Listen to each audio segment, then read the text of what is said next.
This is a place of unseen danger and subtle beauty. It is a mysterious swamp called Okefenokee, the realm of the alligator.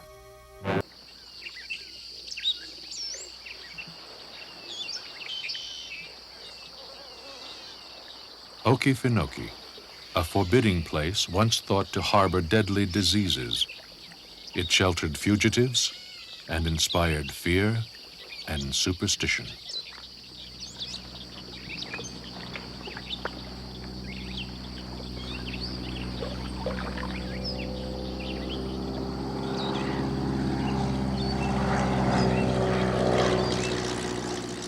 Today, Okefenokee Swamp is a well-known wildlife refuge.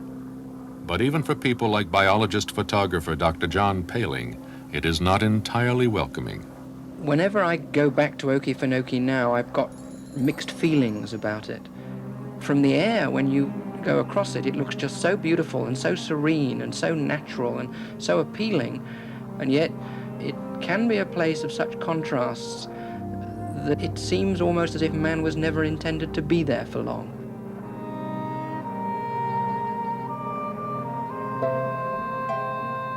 Okefenokee Swamp is a 438,000-acre natural basin, a mosaic of islands, forests, marshes, and open water. It's famed for its alligators and as the home of Pogo, the comic strip possum. Although it overlaps the Florida state line, most of Okefenokee lies in southeastern Georgia. Okefenokee's population of Seminole Indians was driven out in the 1830s. It was soon infiltrated by white settlers called swampers.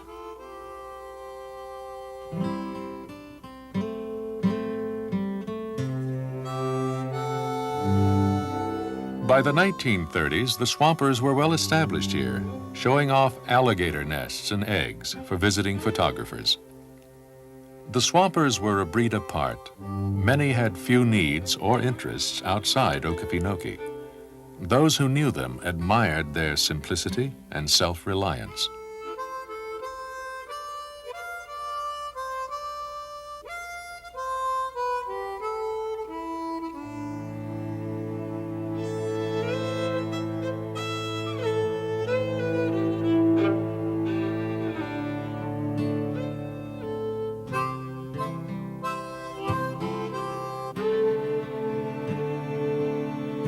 Soon after the turn of the century, virgin stands of cypress brought an invasion of the swamp. This and earlier schemes to build a ship canal through the swamp and even to drain it threatened to destroy Okefenokee. But much of Okefenokee's prime timber was cleared in less than 20 years. Soon the swampers were alone again.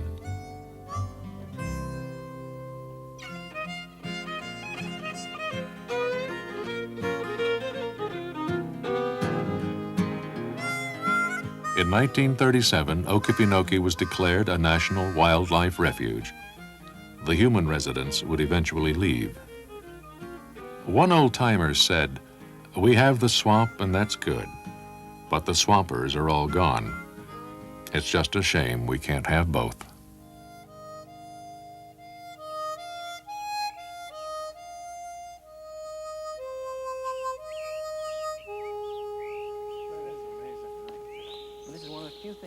More than 50 years after they were abandoned, relics of the old logging camps can still be found. Now deep in regrowing forest, they're objects of curiosity for biologists like Kent Vliet and John Paling. This is an old train. Oh, this is? The engine was up front, and there'd be water in this old cylinder. And After working here for several seasons, Paling, born in England, has become intimately familiar with this Georgia swamp. And there's something even more dramatic over here. Come and have a guess at this. What do you make of this? That's some sort of a chassis. Right? Is that what they carried the logs on? Nope. Try again.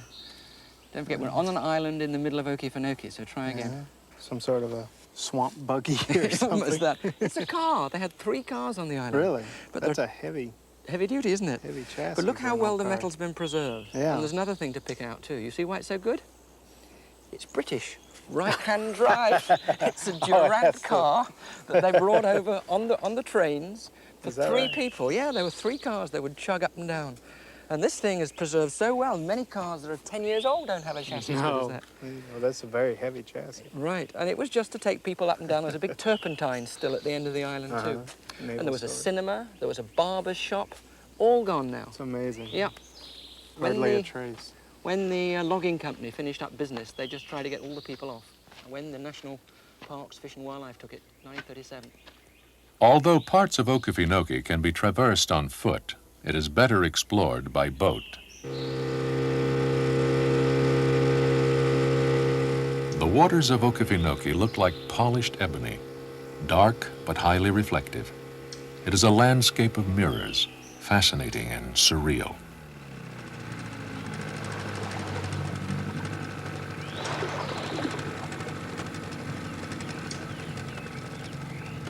Kent Vliet is from the University of Florida. He's an expert on Okefenokee's most famous resident, the alligator.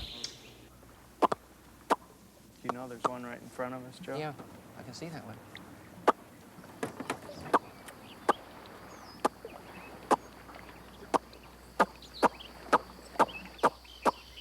The ability to call alligators by making certain curious sounds is a valuable skill for inquisitive biologists.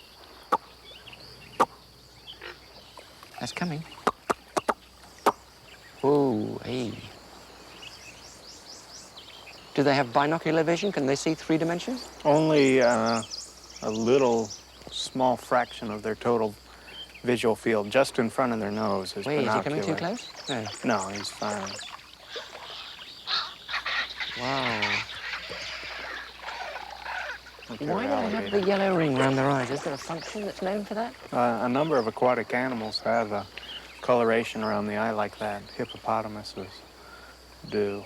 It might have something to do with magnifying light going into the eye, sort of the reverse of a football player putting black grease under the eye. To make them see better, in fact.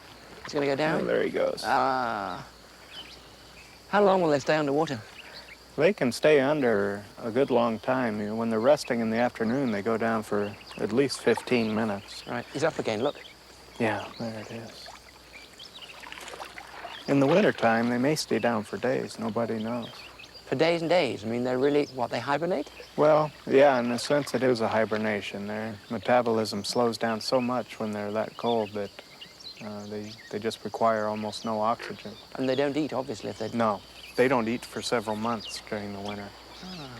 I think the average member of the public that comes to Okefenokee and sees an alligator thinks they've really arrived in prehistory. And back into the age of the reptiles.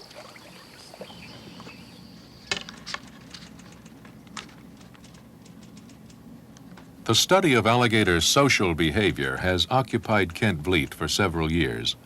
At his laboratory in Gainesville, Florida, he works with a wealth of accumulated data. We've learned that alligator behavior is actually very, very complex. It's much more complex and much more sophisticated than the behavior of other reptiles that have been studied. And so our dealings with alligator behavior have been to try to document the types of behaviors they show and analyze these not only in simple terms of alligator behavior, but as they might represent the primitive beginnings from which the more complex behaviors of birds and mammals have evolved.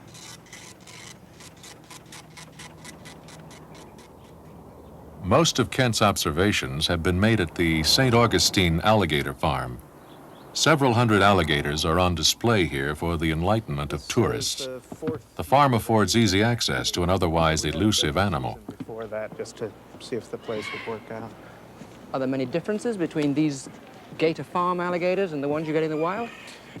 Captive animals look a lot different from wild animals.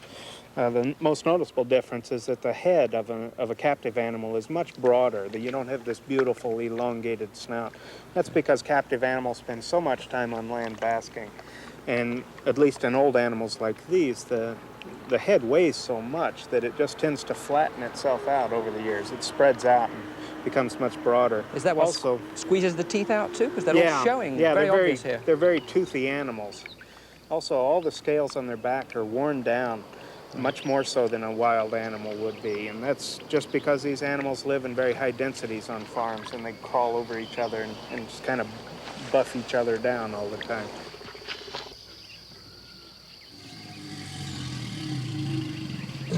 Since 1981, Kent Vliet has made a detailed study of alligator behavior in the mating season, from April into June.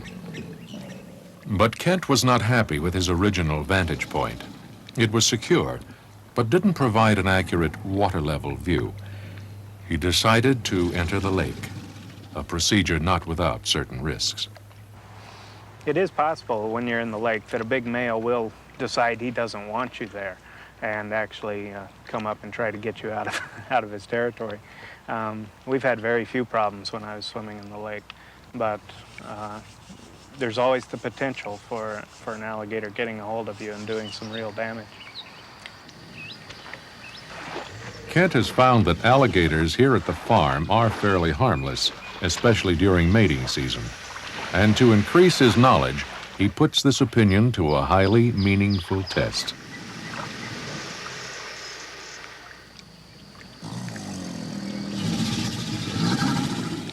We learned early on in our research that we needed to get off the boardwalks and go down and look at alligators at an alligator's eye level. Alligators communicate to each other visually by the way they hold their bodies out of the water. And we got down into the water to better understand how alligators are talking to each other in a visual sense.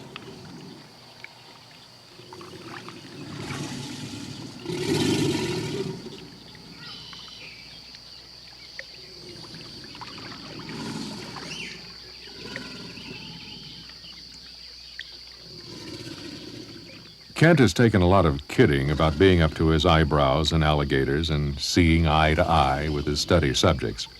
But he feels that because he can understand an alligator's body language, he can ward off trouble before it becomes a real threat.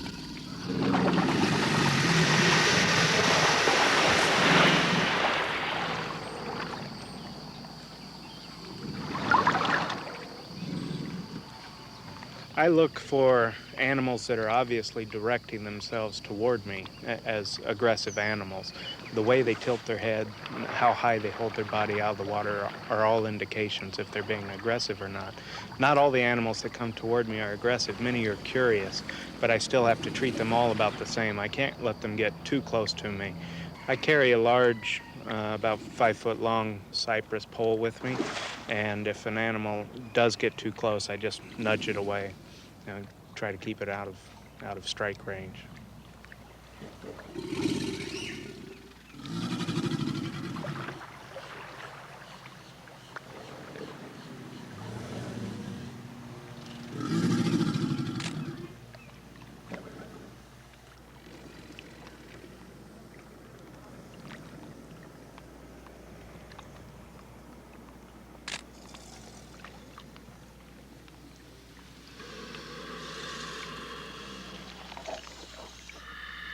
The meaning, if any, of an alligator's impressive yawn is not understood.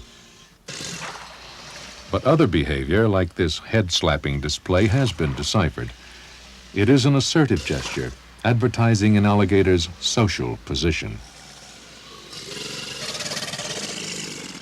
In courtship season, the alligators stage bellowing choruses almost daily. Both sexes bellow, but they make somewhat different sounds. Just before the male bellows, he produces subsonic signals that make the water around him dance. In the wild, these signals may draw females from a great distance.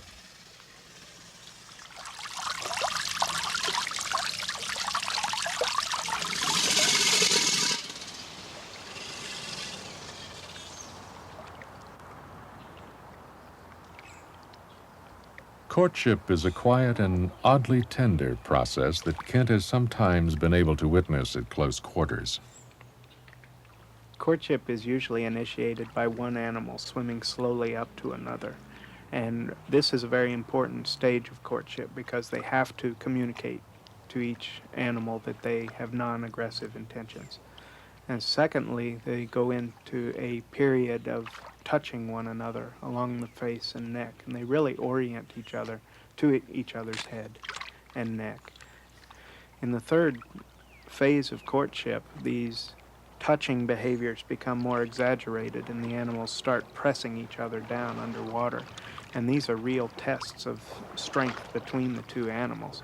And these will be accentuated until one animal is capable of pressing the other underwater and ultimately circle around and mount on that animal and begin riding it around and ultimately roll over to one side and attempt to mate with that animal.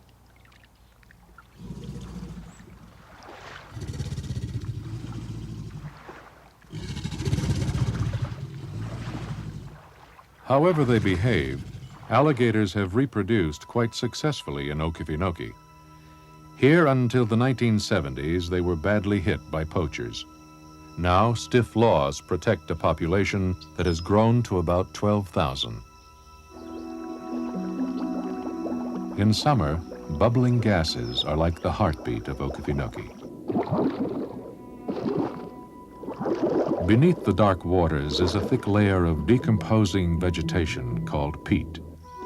The gases it creates sometimes lift large patches of peat to float on the surface. Old-timers called this a blow-up. Over time, the floating mats of peat are covered with vegetation. Some sink again, but others become floating islands and eventually support bushes and even trees.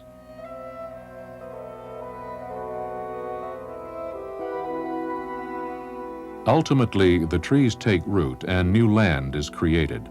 Small wooded islands known locally as houses.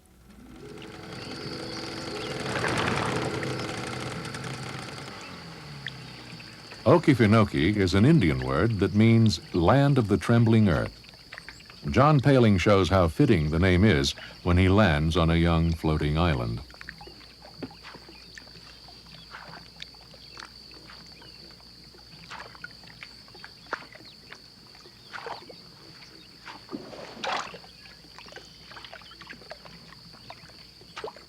I actually enjoy walking on trembling earth, if I admit it. It's one of these strange experiences like walking on a bowl of jelly.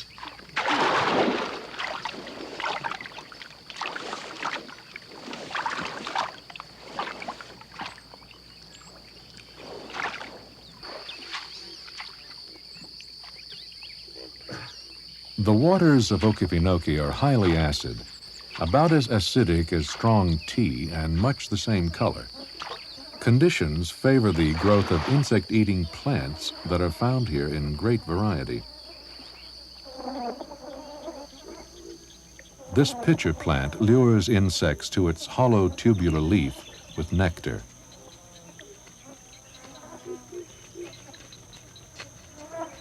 Once inside, few insects escape.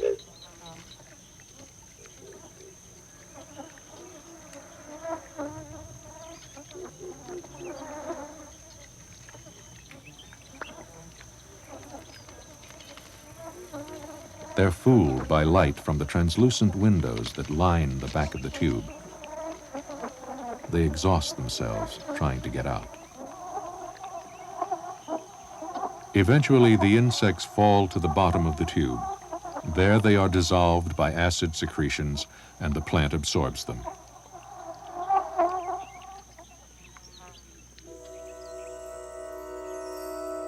Another deadly attraction is the sundew. Its leaves are adorned with brightly colored stalks tipped with shiny droplets, apparently a sweet meal for passing insects.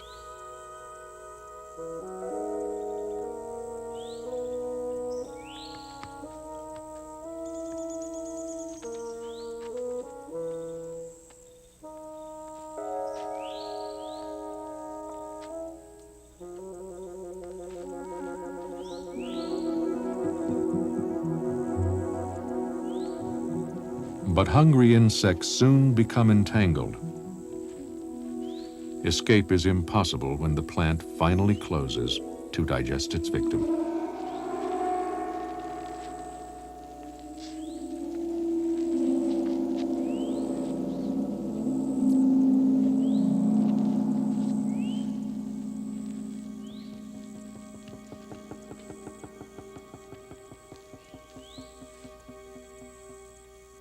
Along the edges of islands and in shallow marshes, insects are snared in such deadly traps.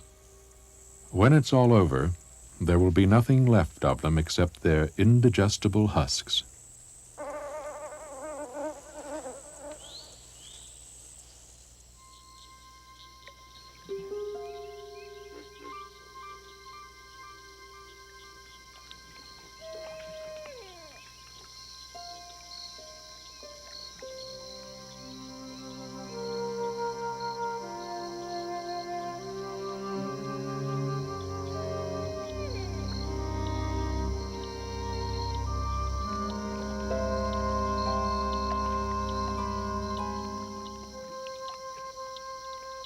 As night falls, Okefenoke's gloom and its grandeur deepen.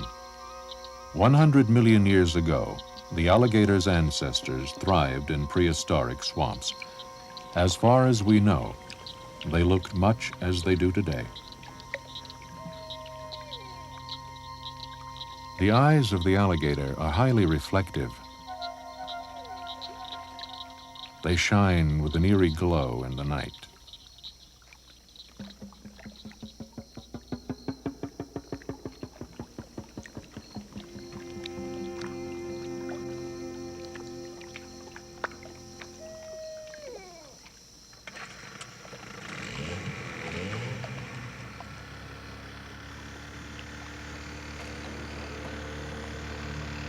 John Paling and Kent Vliet conduct a nighttime search for baby alligators. Disturbing alligators here in the refuge is strictly outlawed. Even scientists like Vliet need special permission just to touch one.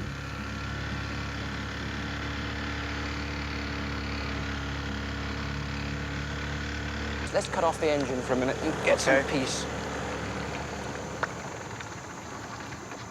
Wow, it makes a difference, doesn't it? This pole from here. Beautiful in here. Nice and quiet without that outboard. Sure thing.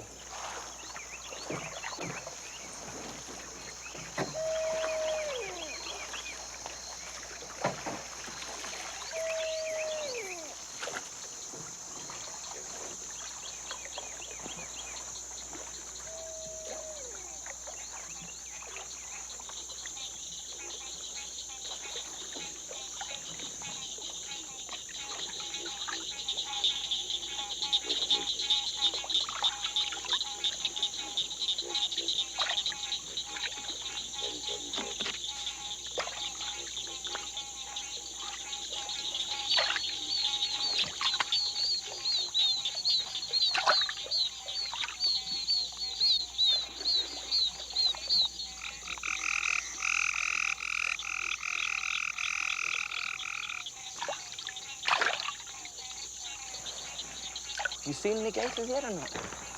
I haven't seen any in this small stretch I here. should light around then. Is that one over there? Yeah, that's one back in the... Let's try and get a bit Water closer to lilies. it, can we? Hold some more if you keep paddling on that side.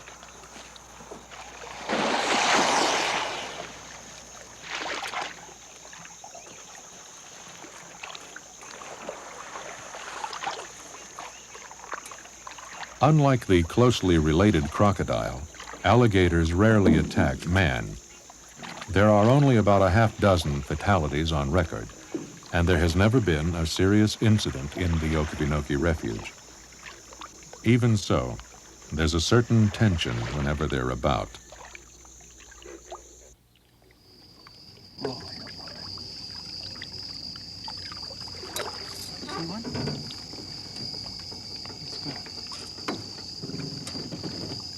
I'll keep going. Say when. Okay, just a little closer. You got one? Yeah. Hey, that's lovely. The captured baby gives a continuous cry of alarm. John and Kent work quickly. They want to minimize stress on the baby and avoid trouble with its mother, who might be nearby. 42.5 centimeters. 42? Mm-hmm. 42. Good. What's it reading? It's just at 200 grams. Watch it, watch it, watch it, watch it. Coming right at us. Boy, she's really cruising. Is it the cause of the baby? Why? Look Yeah, at the baby's just continually she's going. talking. Well, hang on, her jaws are open a bit, and her Yeah. teeth are showing. Kent, are you sure that's okay? I don't think it's a good idea to stay here. Do you want to put the baby back or what? Probably what I should do is just tap her on the nose and see if it scares her. They are often a little more brave at night than they are in the daytime. Watch, she's coming, Kent. Boy, she really concentrates on that. She just localizes right on the distress call. I think I better push her off. Are you sure? She's I mean, a hang little on. too close. This is not safe. She's not safe. No.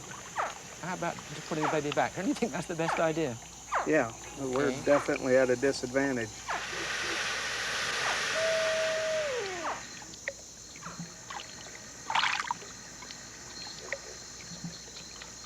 So Kent builds a record of alligator growth in different areas. Females grow to an average of 7 to 8 feet, while males may be up to 14 feet and weigh 850 pounds.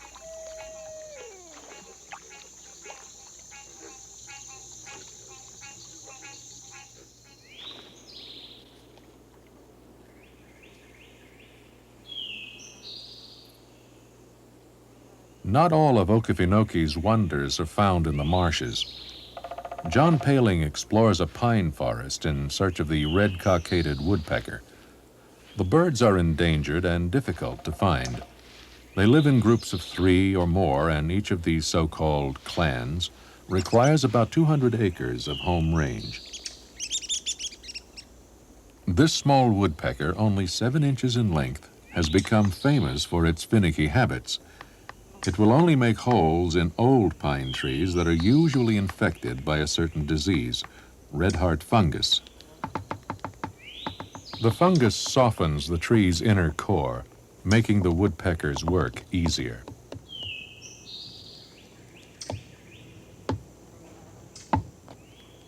When a clan of woodpeckers finds trees that suit them exactly, they may remain here for life.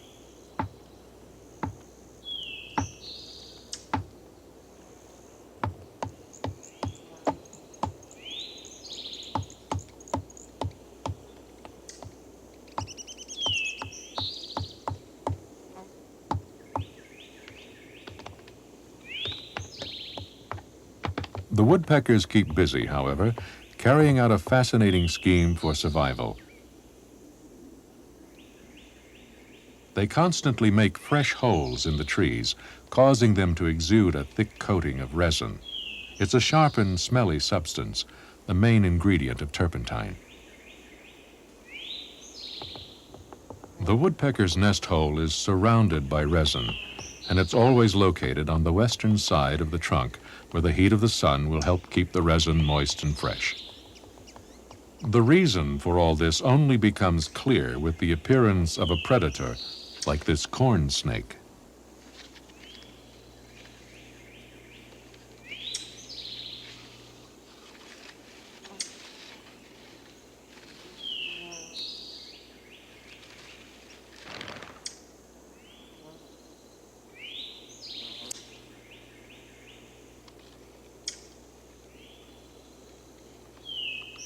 Sometimes this snake can be an amazing tree climber. It can climb straight up and reach bird nests 30 feet above the ground.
Eggs or baby birds inside the woodpecker's nest are seemingly easy prey. But now the resin comes into play. To the snake, it's a powerful irritant. Frequently, it stops the snake entirely. Even if the snake persists, it still tries to avoid contact with the resin. Often the snake ends up retreating the hard way.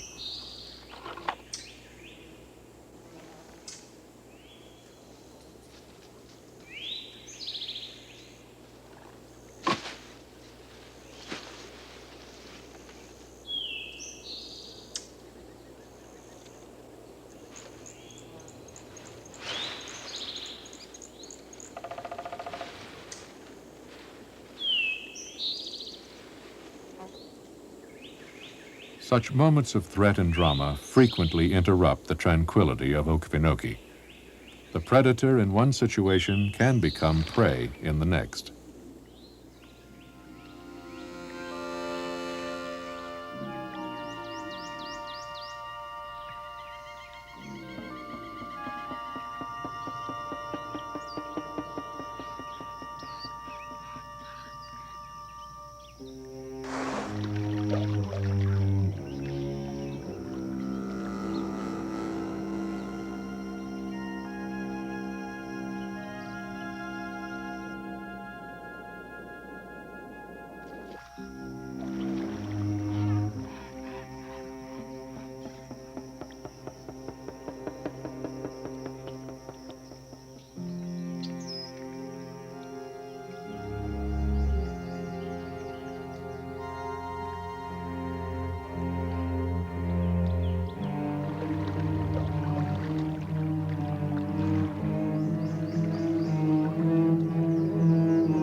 A baby alligator in pursuit of a diving katydid.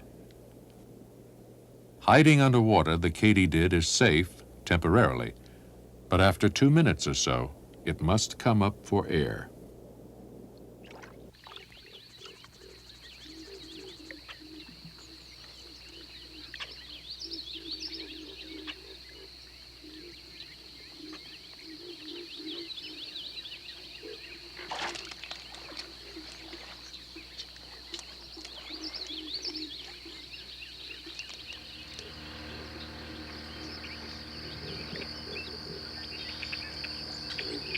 It's midsummer. John Paling and Kent Bleat search for alligator nests. At this time of year, dozens of nests are concealed in the swamp. The best way to find one is to look for the trail the female alligator has made when coming and going from the nest. They should be pretty clear. If they're used often like a trail to a nest is, they're pretty obvious. This looks like one right here. Left? Right by these yellow flowers in this clump here. Kind of shoved the nose of the boat in here. Yeah, this is one. Oh, I can see it's flattened. Yeah, it does looks like it's used pretty frequently too. That one looks really packed down. I think it's probably one leading to a nest. Alligator trails form a network of natural pathways through the swamp. They were often followed by early explorers, but there's a drawback. Alligators like to lie submerged along the trails. It's all too easy to step on one. Spongy here.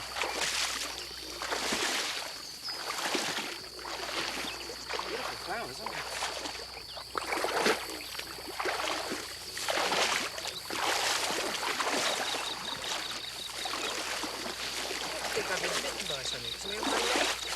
It's very distinct too. I think females been using it a lot. In the nesting season, the female alligator is on the defensive.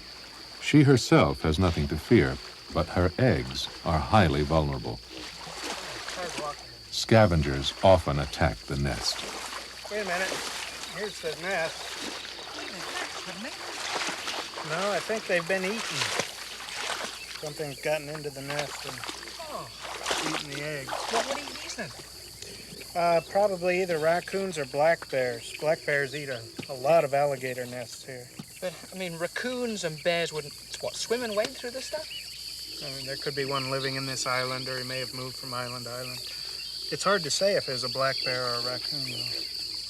Sometimes black bears will pick off the end of an egg and just eat the insides out of it. I don't know how they do it. They may just use a claw and just pop the top off and eat it. This is like sort of an island. How does the mother make it? I think this nest is either sunk from its own weight after she built it, or the water level of the swamp has risen some. Well, these things just scrape up all the dirt and vegetation around them. And you see there's peat in here and a lot of plant matter that holds it together. And also the rotting plant matter heats the eggs. It creates heat as it rots, and it actually keeps the eggs warmer than they would be just with the sun on them. Could she still be around now these have been eaten? I think she probably came back and realized it'd been disturbed and just lost interest and left. Let's try another one then. Okay. That's a That's shame. really too bad.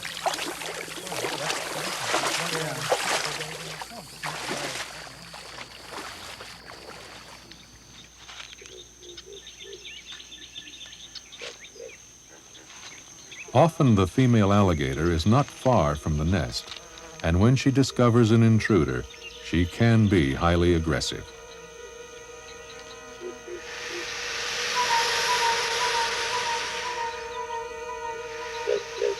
John Paling once faced such a confrontation unexpectedly when filming a nest.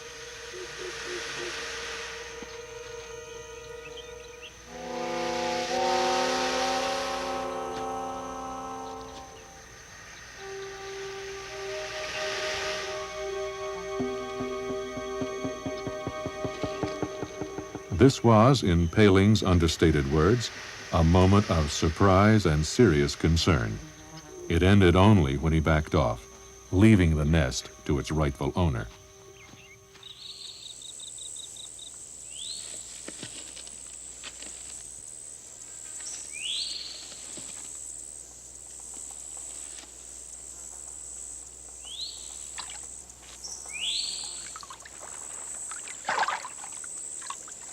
The fierce protection given the nest plays a vital part in the life of the red-bellied turtle. The female turtle tries to lay her eggs in the alligator's nest. If she succeeds, the mother alligator will unwittingly stand guard over the turtle eggs. Risking attack, the turtle invades the nest and lays her eggs, taking advantage of the warmth and moisture.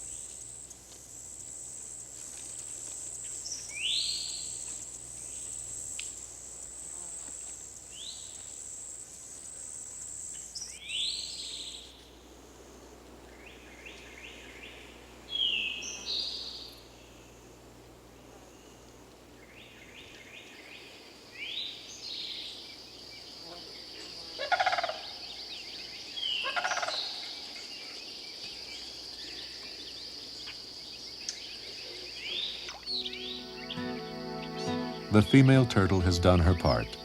She leaves her eggs in the alligator's protection and will not return.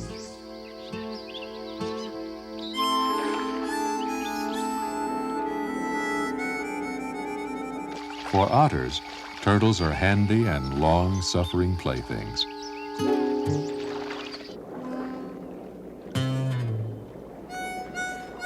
Otters are perhaps the most entertaining inhabitants of Okefenokee, and playfulness is believed to be one strong indication of animal intelligence.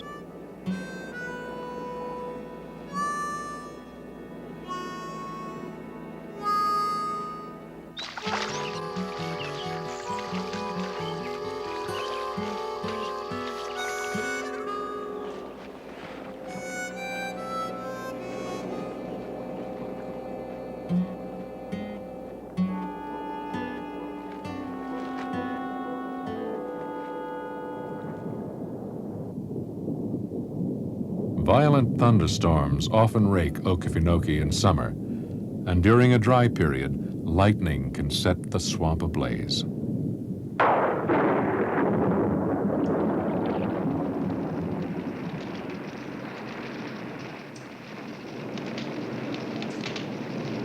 Peat, when dry, is flammable.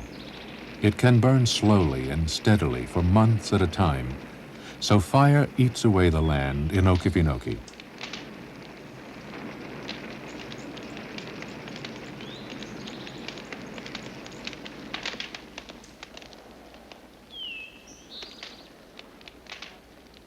Scientists think such fires may serve to revitalize the swamp, creating hollows where new ponds and lakes form when the drought ends.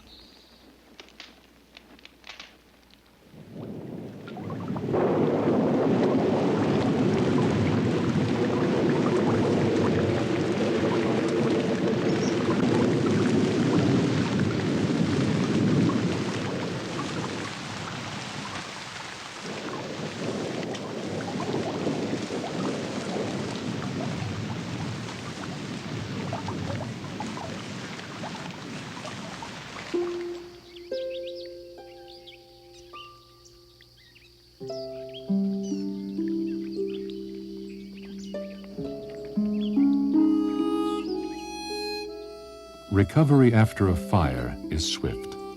Soon, Okefenokee is once again resplendent with vibrant color.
By late summer, the baby alligators are ready to hatch.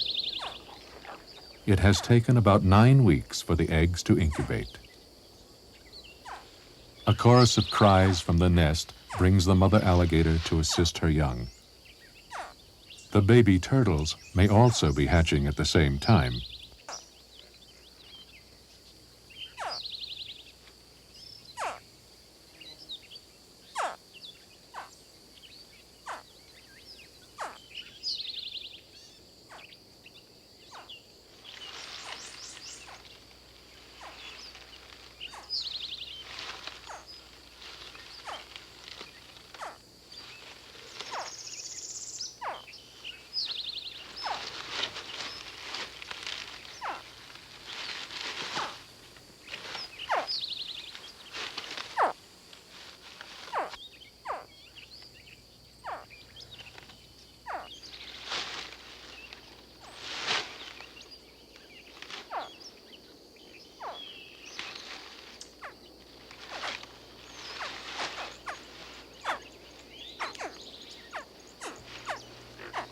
the alligator baby. Its cries have been loud enough to be heard even before the egg has broken open.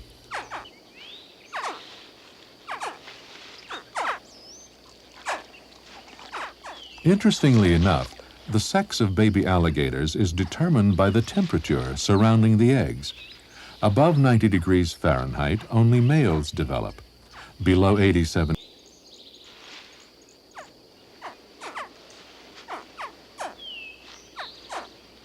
When the baby turtles make a break for it, they head unerringly for the nearest water.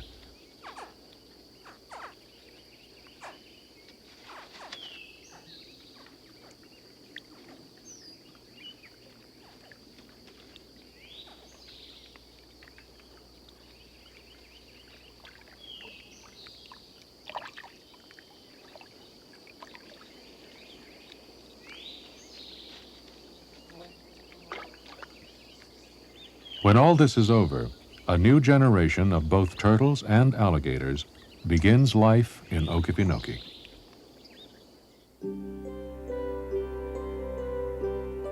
In 1960, a dam was built in the wildlife refuge on the Swanee River that could change Okefenokee forever. By holding water in the swamp, the dam is intended to prevent fires and loss of timber in nearby forests, but it could also upset the balance of fire and regeneration that makes the swamp what it is. Experts disagree, and it could be decades before the full impact is known.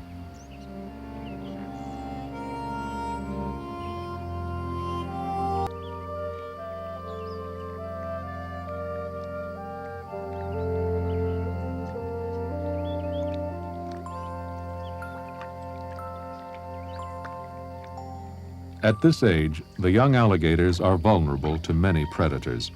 They will remain in their mother's protection for several months before going off on their own.